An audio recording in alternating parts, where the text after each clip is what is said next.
Alhamdulillahirabbil alamin wassalatu wassalamu ala asyrofil anbiya'i wal mursalin wa ala alihi wa ashabihi ajma'in.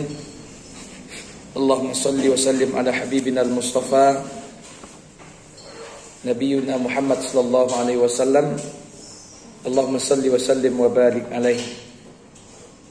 Puji dan syukur alhamdulillah kita ucapkan kepada Allah Subhanahu wa taala, yang mana hari ini kita sudah bisa dipertemukan, walaupun tidak semuanya, tapi setidaknya sekitar 85%, ya, kita sudah bisa bertatap muka pada hari ini. Salawat dan salam kita sampaikan kepada Nabi kita Nabi Muhammad sallallahu alaihi wasallam. Semoga nanti kita mendapatkan syafaat di yaumil akhir, hendaknya amin ya rabbal alamin. Baik,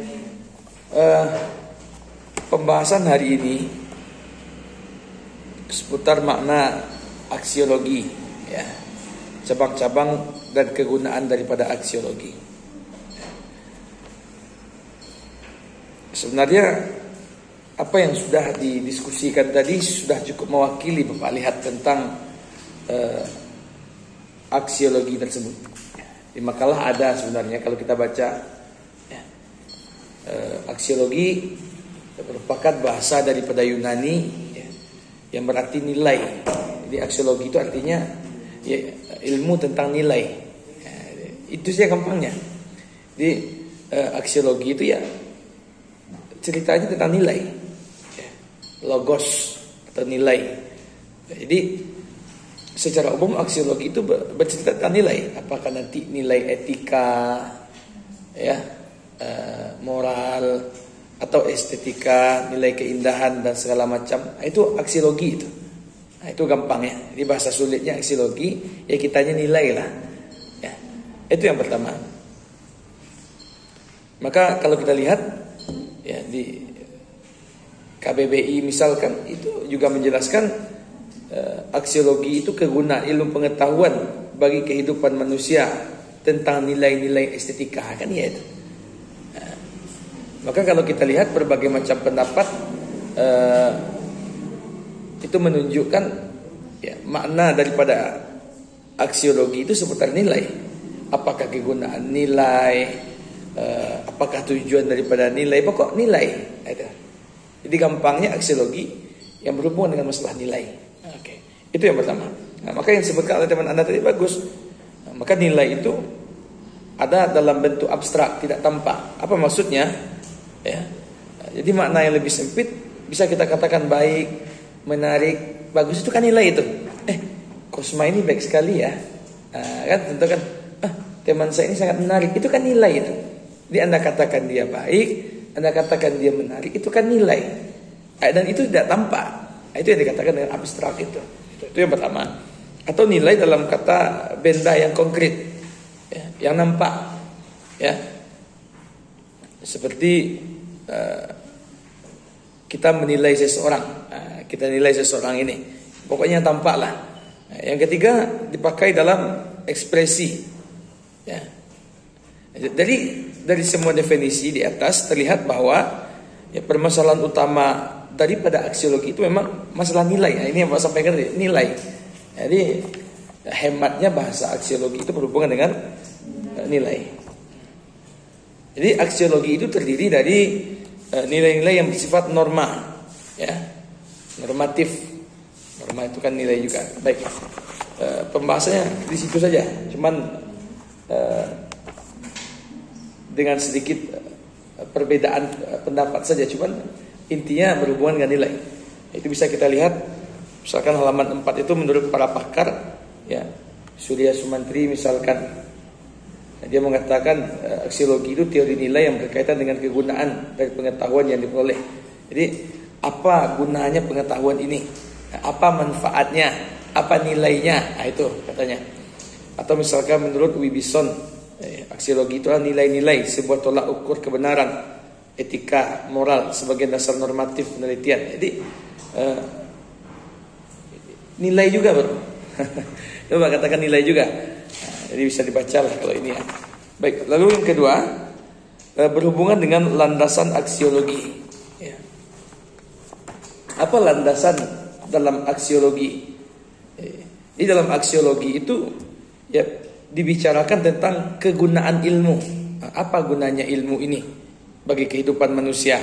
Dan apa nilai-nilai yang diambil daripada ilmu ini? Nah, itu landasannya. Ya. Jadi aksiologi pada dasarnya bersifat ide, dan karena itu ia abstrak dan tidak dapat disentuh oleh panca indera. Jadi secara umum aksiologi itu adalah nilai-nilai yang abstrak. Artinya tidak bisa disentuh. Nilai saja. Oh, ini baik, ini tidak baik, ini bagus, ini tidak bagus, ini layak, ini tidak layak, ini patut, ini tidak patut. Nah, kira-kira seperti itu. Ya. Jadi bersifat abstrak.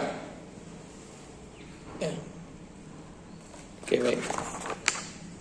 Jadi dengan demikian filsafat aksiologi, ya, pembicaraan utamanya terkait erat dengan kaitan ilmu dan moral. Nah, kan sama juga itu. Ya, karena memang aksiologi ini berhubungan dengan masalah nilai, ya tentu ada kaitan antara ilmu dengan moral. Ya. Jadi misalkan dalam sebuah ilmu atau dalam sebuah kajian ya kita melakukan ini, nilai moral apa yang kita dapatkan di sana? Ya, misalkan Anda melakukan kegiatan sosial dan segala macam, ya. Maka nilai aksiologi di sana adalah apakah ada nilai atau moral yang dihasilkan daripada kegiatan itu. Itu aksiologinya, ya. Pergi ke sana, baik. Itu bisa dibaca ya halaman 6 itu. Apakah ada hubungan antara ilmu dengan moral? Menurut Jujun Sumantri ada, ya. Menurut Jujun Sumantri, ya, hubungan antara ilmu dengan moral itu ada 5, ya, seperti yang dibuat di makalah, ya. Untuk mendapatkan pengertian yang benar mengenai kaitan antara ilmu dan moral, maka pembahasan masalah ini harus didekati dari segi ini bisa dibacalah, ya. Oke, baik. Nah, jadi dari awal perkembangan ilmu, ya, ilmu itu selalu dikaitkan dengan masalah moral. Coba kita lihat dari awal pembahasan kita, baik ontologi dan segala macam dulu, pasti ilmu itu dikaitkan dengan masalah moral, ya. Nah, apalagi dengan masalah aksiologi, karena yang akan dibahas itu nilai. Nah, tentu nilai itu bagian daripada moral. Oke. Itu pembahasan di sana saja. Oke. Baik, lanjut. Apa cabang aksiologi? Ada 2. Yang pertama berhubungan dengan etika. Yang kedua berhubungan dengan estetika. Ya. Kalau etika itu ya lebih kepada etika moral juga, moral nilai dan segala macam. Seperti kita katakan, ini orang nggak beretika, ini orang tidak bermoral. Nah, jadi cabang aksiologi itu yang pertama berhubungan dengan etika. Ya. Tujuan dari etika itu adalah agar manusia mengetahui dan mampu mempertanggungjawabkan apa yang dia lakukan. Nah, itu. Di cabang aksiologi yang pertama adalah etika. Jadi seseorang ya ketika melakukan sesuatu dia tahu apa nilai yang dia dapatkan dari pekerjaan ini. Sama dengan Anda misalkan, ketika mahasiswi melakukan hal-hal yang positif di tengah masyarakat, tentu ada nilai etikanya. Nah, ini etikanya baik, ini nilai etikanya positif, atau misalkan ini ya baik, bagus dan segala macam. Nah, itu. Ada 4 teori etika sebagaimana sistem filsafat moral. Jadi dalam filsafat moral itu ada nilai etika, setidaknya ada 4 macam. Ya, itu ya ada di makalah ya. Ada namanya hedonisme, eudonisme, utilitarisme dan pragmatisme. Itu ada semua. Ya. Kalau hedonisme itu pandangan yang menganggap bahwa sesuatu yang baik jika mengandung kenikmatan. Kalau ada nikmat, itu baik itu. Jadi apa saja yang mendatangkan kenikmatan, nah itu baik menurut hedonisme. Jadi kaum hedonisme ini ya menganggap kebaikan atau etika itu adalah sesuatu yang mendatangkan kenikmatan. Apa saja? Apakah nikmat lahir ataupun nikmat batin, yang penting nikmat gitu. Ya apa saja. Misalkan makan, nikmat enggak? Nikmat. Nah, itu hedonisme. Bagi mereka itu kebaikan itu. Atau apa lagi misalkan bagi orang yang suka main bola misalkan, main futsal, ada kenikmatan nggak di situ? Ada. Nah, bagi hedonisme itu adalah ya ada nilai etikanya di situ. Itulah kira-kira. Yang kedua, bagi eudaimonisme yang menganggap kegiatan manusia mengejar tujuan. Jadi apapun yang mengantarkan kita kepada tujuan, nah, itu nilainya di situ. Jadi apapun yang mengantarkan kita sampai kepada tujuan. Misalkan seperti Ananda misalkan ingin berhasil misalkan. Jadi ya salah satu jalannya sekarang ya belajar, kuliah, ya diskusi atau apapun itu namanya, yaitu bagi mereka nilainya di situ. Nah, bagi utilitarisme berpendapat bahwa tujuan hukum adalah memajukan kepentingan para warga negara dan bukan memaksakan pemerintahan ilahi atau melindungi apa yang disebut dengan hak. Jadi bagi kaum ini yang dikatakan nilai itu adalah apa saja yang bermanfaat untuk semua warga. Nah, jadi berbeda pandangan saja. Ya, bagi kaum ini yang dikatakan etika. Bagi kaum ini yang dikatakan. Nah, sama dengan pragmatis. Pragmatis juga seperti itu. Ya, mereka menganggap sesuatu yang baik itu adalah yang berguna secara praktik. Jadi apa saja yang berguna secara praktik yaitu baik kata mereka. Ya. Nah, tapi kalau yang tak berguna tentu tak baik. Nah, atau misalkan Anderson mengatakan bahwa etika adalah sebuah situasi yang mempelajari nilai dan landasan bagi penerapannya. Nah, hal ini berkaitan dengan pantas atau tidak pantas, ya, buruk atau tidak buruk. Nah, ini yang Pak katakan tadi. Di etika itu sebenarnya yang berkaitan dengan nilai apakah ini pantas atau tidak, ini patut atau tidak, nah, atau apa lagi, ini boleh atau tidak. Misalkan dalam masyarakat, misalkan Anda ketika di kampung, apakah itu di Minang, apakah itu mungkin di Tapanuli atau di Jambi segala macam. Nah, itu kan banyak norma-norma yang berlaku di tengah masyarakat. Ada yang patut, ada yang tak patut, ada yang boleh, ada yang tak boleh. Ada yang tertulis, ada itu, ya. Nah, itu kaitannya kepada etika itu.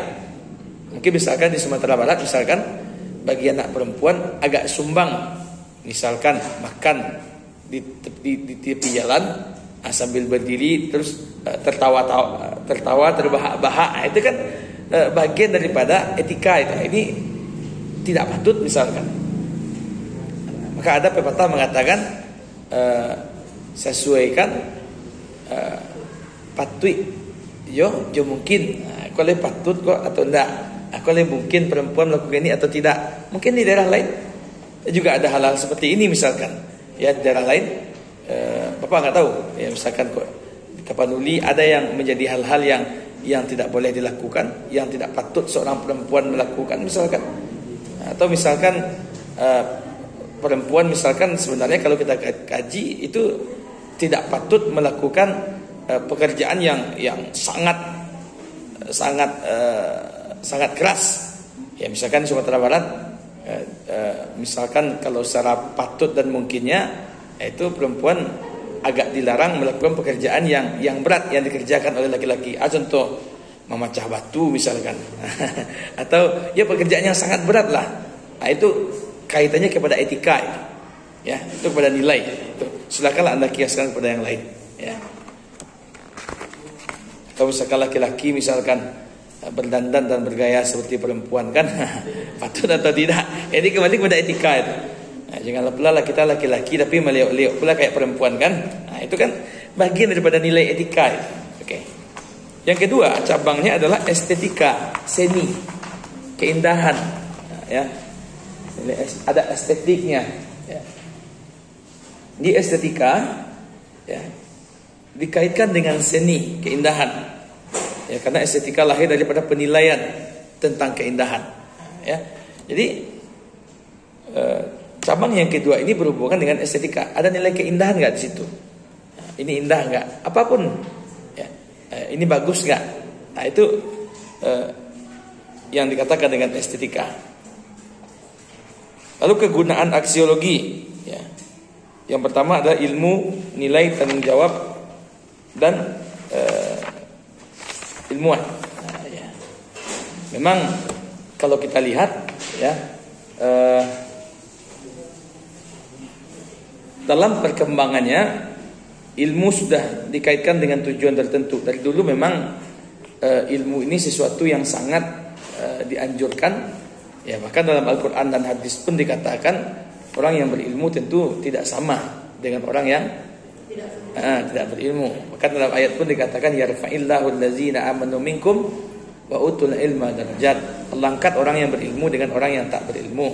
Ya, nah, begitulah memang kedudukan ilmu itu memang tinggi. Contoh saja Nabi Adam, ya kan? Nabi Adam diajarkan oleh Allah Subhanahu wa taala ilmu yang tak diajarkan kepada malaikat. Nah, coba Anda lihat di surat Al-Baqarah, wa 'allama Adam al-asma'a kullaha. Diajarkan oleh Allah Nabi Adam itu nama-nama planet-planet ini, nama-nama ini, sementara ke malaikat enggak. Nah, maka Allah katakan apa ayatnya? Ambihum bi asma'ihim. Nah, tolong sebutkan ini apa namanya? Tolong ceritakan ini apa namanya? Nah, sampai malaikat mengatakan qalu subhanaka la ilma lana. Ya Allah, kami enggak punya ilmu. Maha suci Engkau, kecuali apa yang Engkau ajarkan kepada kami saja. Nah, maka apa kata Allah kepada Adam? Qala ya Adamu ambihum. Adam, tolong ceritakan. Falamma ambahum bi asma'ihim. Ketika Adam menceritakan semuanya dengan nama-namanya, apa kata Allah? Qala alam aqul lakum.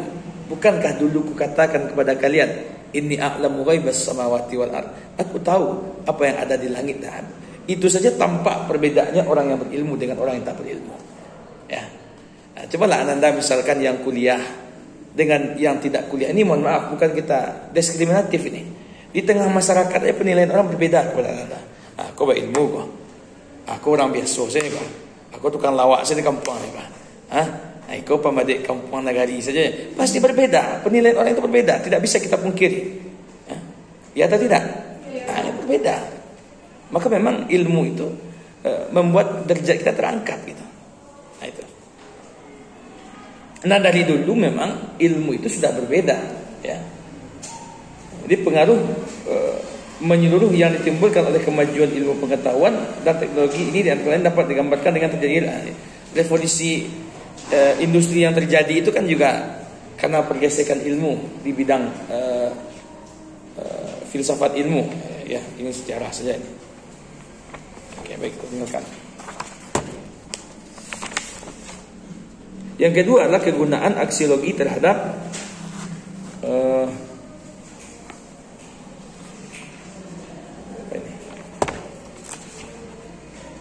apa ini makalah? Nilai guna. Nilai guna ya. Nah, okay. Yang tadi manfaatnya terhadap ilmu, yang kedua terhadap nilai guna. Nah, ini berkenaan dengan nilai guna ya. Baik itu ilmu umum ataupun ilmu agama pasti ada gunanya. Pasti ada gunanya. Contoh ya, apakah itu ilmu umum ataupun ilmu agama pasti ada gunanya. Misalkan Anda yang ahli di bidang teknik, ya kan, rusak kendaraan, kira-kira ada nggak gunanya ilmu Anda? Ada. Setidaknya memperbaiki mana yang rusak. Bapak pernah membaca artikel beberapa tahun lalu, ada sebuah kapal yang sangat besar rusak, iya kan? Ya sudah dipanggil mekanik sana sini untuk memperbaiki, tidak ada yang bisa. Akhirnya ada bapak buah, ya kan?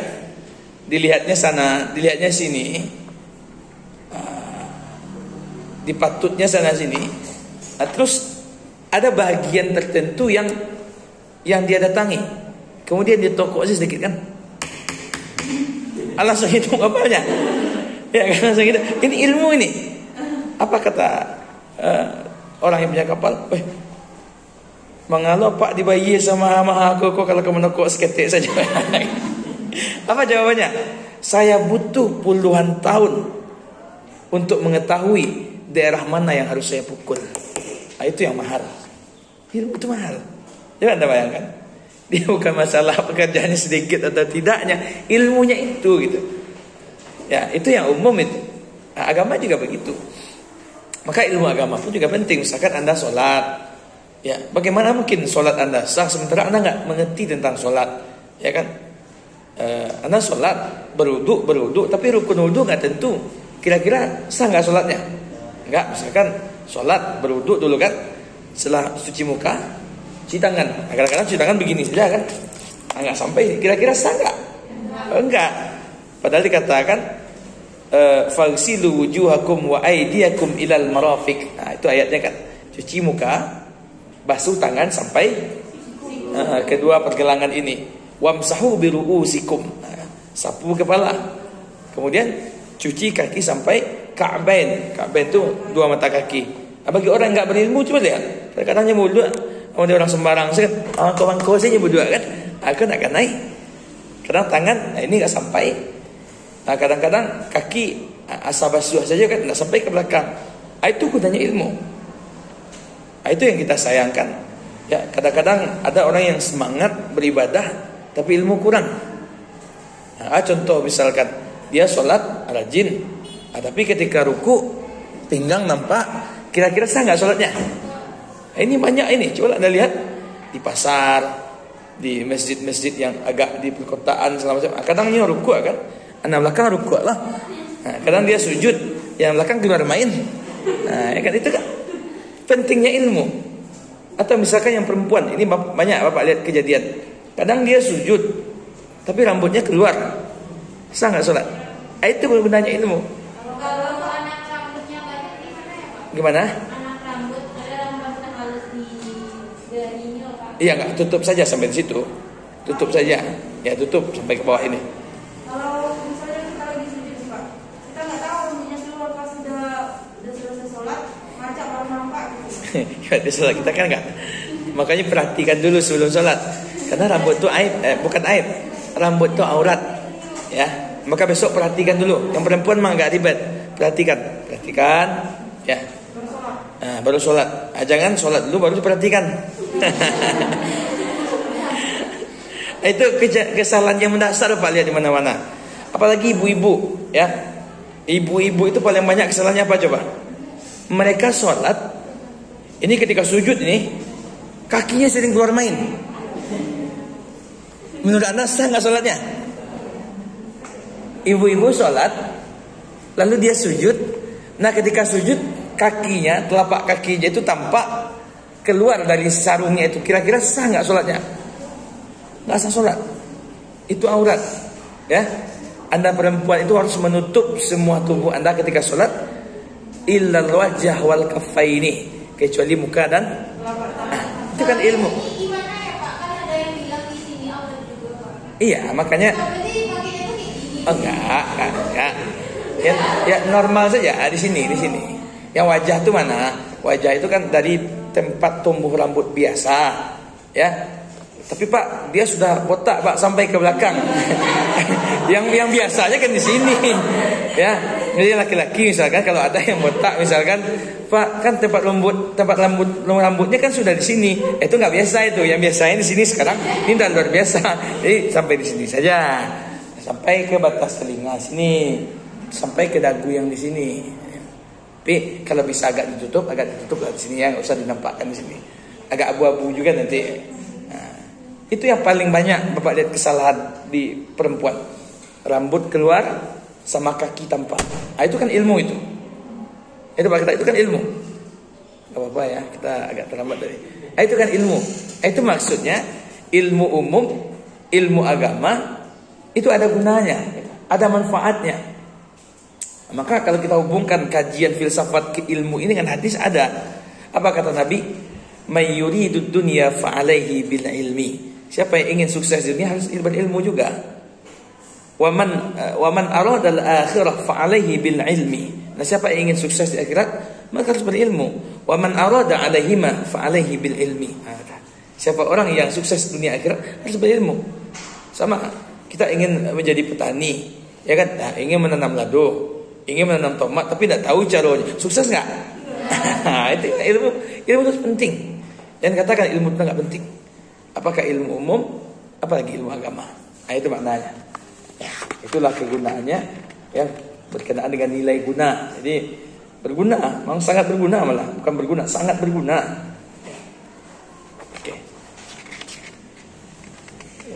Selanjutnya metafisika aksiologi ya. Metafisika merupakan cabang filsafat yang mempelajari penjelasan asal atau hakikat objek. Ya, itu saja mungkin ya pembahasan kita hari ini. Bagus ya, Pak lihat makalah sumber lengkap ya. Apakah ada dari internet?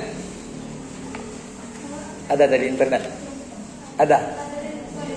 Dari buku saja atau dicampur? Ada copy paste? Enggak ya. Berarti dari internet, dari PDF. Oh, jurnal bagus. Plus ya untuk kelompok ini ya. Halaman lengkap. Nah, dibalas di bawah. Halaman lengkap. Daftar pustaka pun juga lengkap. Baik, mudah-mudahan minggu depan insyaallah kita bertemu lagi di waktu jam yang sama. Pemakalah yang kelompok 8 nanti serius buat makalah ya, jangan asal-asalan. Baik, ini saja. Wabillahi taufik. Wassalamualaikum warahmatullahi wabarakatuh. Sudah difoto tadi? Oke, baik, terima kasih. Wabillahi taufik. Oke, baik. Wassalamualaikum warahmatullahi wabarakatuh.